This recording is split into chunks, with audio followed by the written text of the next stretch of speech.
The Christmas season is here, and since I did the Halloween and the Thanksgiving episodes with those holiday pendulum cards, let's do the last one, Ghost Beef. That's a beast, so here's my top 10 beasts. Yeah, not a lot of setup for this one, you get the idea by this point, so let's just get into it. Honorable mention, Ghost Beef. Much like mild turkey, I don't really care too much about ghost beef. I don't eat beef, and while I do celebrate Christmas, I've never been Christian, so I have little connection to the holiday outside of its new secularized context. I have more connection to Hanukkah. I've got my menorah out and everything. Regardless, I'll do anything for a bit, including an entire video about beast monsters just to complete the trilogy of holiday cards. I will say, I think I like ghost beef a little bit more than mild turkey. It feels like it's got more going on, including being a Christmas ghost, the ghost of Christmas dinner. How absolutely Dickensian. Also, it's crazy that it's already sliced up and ready to eat. It's even got a slice on that fork there. Is it here to warn Scrooge that he'll be turned into roast beef if he doesn't change his ways?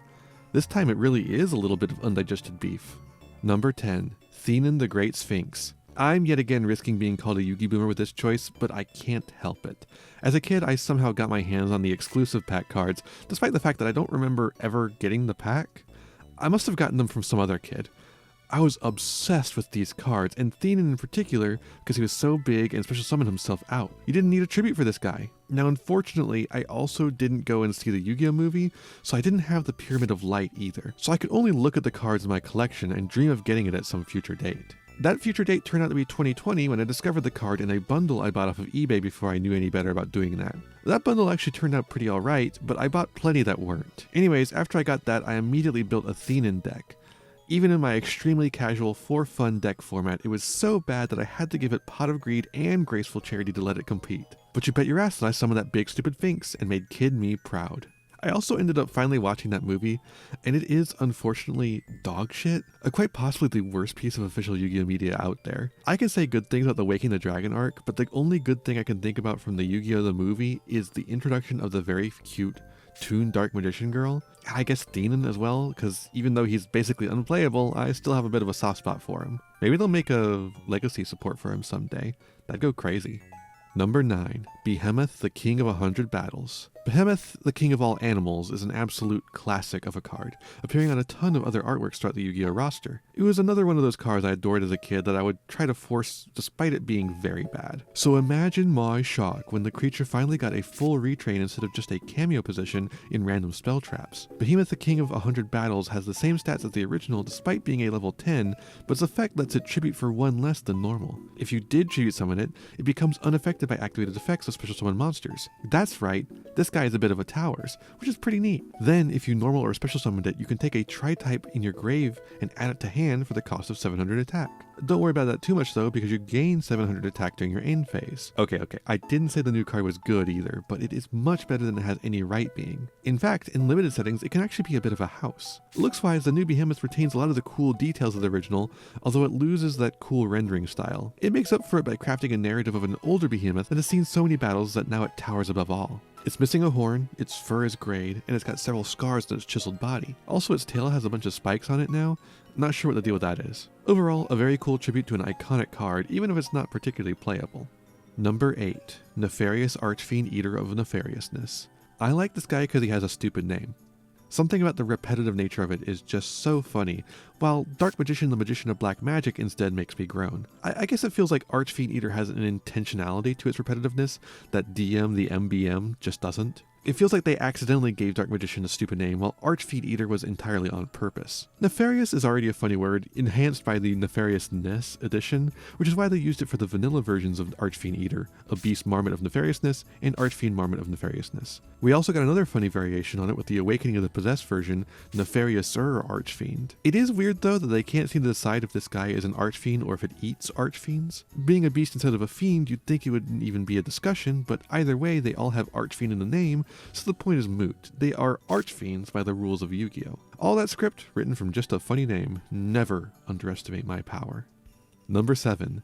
Nimlaria Dream Defender Quet. The Nimlaria archetype is such a fun idea. A big beater strategy focused around a sleeping girl is incredible. And the dream monsters that the sleeping girl creates are mostly beasts, surprisingly enough. My favorite of these adorably horrifying creatures is Couette, not for any gameplay reasons since it's just a targeting negate, but from an aesthetic perspective. Aurelie is just some sort of chocolate bipedal wolf creature, Rêve is just an ice cream dragon, and Realized is a giant cake golem. Couette instead is a horned quadruped, implying an herbivorous creature like a moose or a goat, but then it has massive fangs and claws, clearly predatory in nature. This uncanny mix makes it a lot creepier than the others, which I find delightful. This creature made of frosting, candles, and malice is ready to defend one EP girl.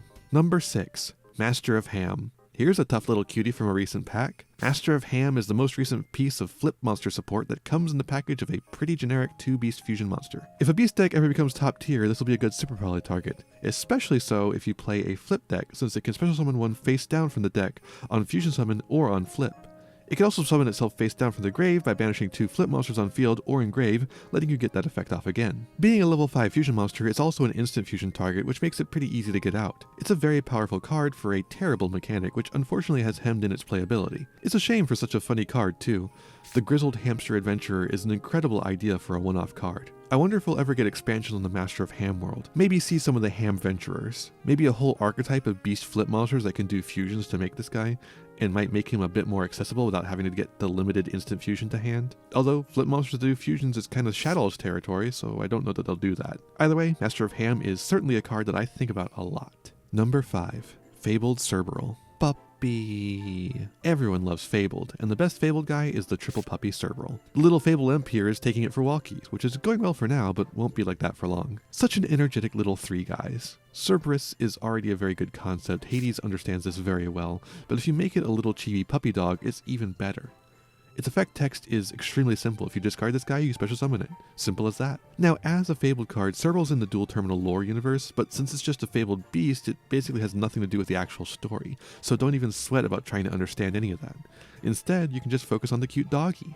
Number 4. Melfi Penny. Everyone also loves Melfi, unless you're playing against them. It is one of the slowest decks in the entire game, both in how long they take their turns and how long they take to win the game. But these darn little critters are just too dang cute to stay mad at. There's no better way to describe these cards than fluffy, and cute, and cozy. Okay, there's a lot of ways to describe the archetype. They're downright adorable. Penny, in my opinion, is one of the cutest. It also is just very funny from a game design perspective. Like a lot of the Melfis, it has a lot of play on the opponent's turn, but instead of bouncing the hand, it arrives to the field, and then performs a synchro summon with itself and a card in hand. That's what I find funny. It's very amusing to me that it has to summon itself first, and then it doesn't use material on field, but instead in hand, where Penny was just at. Why not skip a step? But who knows? It's just funnier that way, I guess. We'd love to see it. Number 3. Rescue Cat. Okay, every rescue animal is incredible, and I had to think long and hard about which one to put on here as the representative. I settled on cat, but rabbit was so close to taking it too. The difference maker for me is that while I did play Dino, I played Dino well after the time of Rescue Rabbit, whereas I did play Tri-Brigade with the errata Rescue Cat, which is still an incredibly powerful card. Getting 2 beast cards for 1 normal summon is really good when they have graveyard effects that get to ignore the new negation restriction. When the cards are this powerful and also this cute, who can resist? The cuteness honestly feels too self-explanatory to go into, so I'll keep it short. A little cat with rescue gear and a helmet for protection? It's too good, come on. I will say though, the alt art for Rescue Cat is a little cheeks. It's not awful, but it's just not nearly as precious as the old art for the cat. The rendering, I think, on it is a little strange. Number 2. Cat Shark. Speaking of cute cats, let's get aquatic with another cute cat. It's Cat Shark. I always figured this was a fish or an aqua or something, but nope, it's a beast.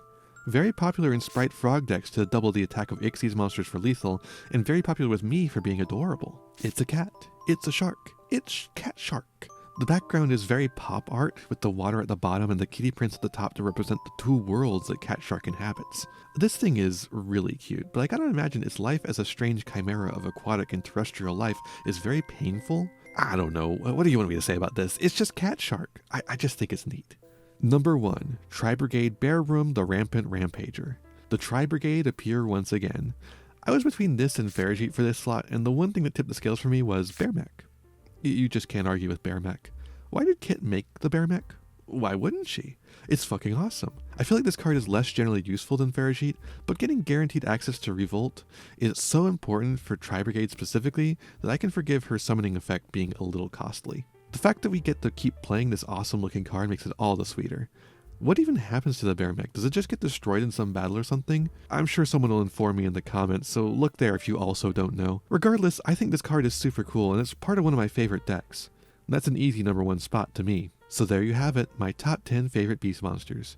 What do you think of all these choices? What would you include in your top 10? Let me know down below, rest well, and I'll see ya in the next one. Good night. Hey there, thanks for watching. I hope you enjoyed this video. I've got a lot more for you if you want them. Just hit that subscribe button and ring the bell to get notifications. I'd also appreciate if you left me a like and a comment and maybe share the video around with your friends. You can also follow me on all the usual social media sites. Just check out my website in the description below for more info. My videos are funded by my patrons and YouTube members, whose names you'll see scrolling by in these credits here. For just $1 a month, you too can find yourself here, trapped in my end screen for all eternity.